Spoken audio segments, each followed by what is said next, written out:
ang Panginoon po, nung nabuhay po dito sa mundong ito, ay nabagbag din po ang kanyang kalooban.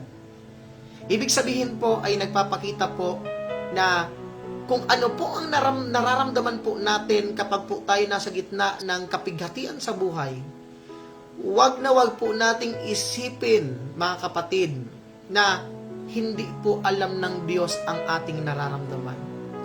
Marami kasi pong cases na ganito po ang nangyayari.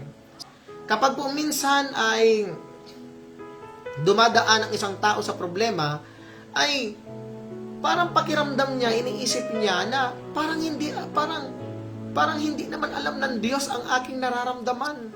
Yung parang feeling na pag minsan ay galit tayo sa Diyos sapagkat minsan ay wala tayong nakikita na pagkilos ng Diyos at lagi minsan nakasentro, minsan hindi lang minsan palagi.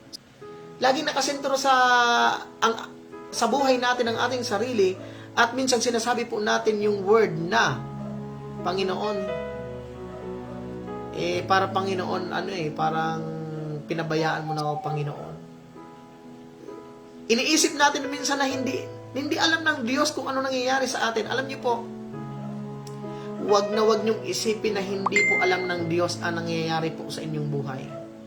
Sapagkat sabi ng Diyos, batid niya ang lahat. At wala pong may tatago po sa Kanya.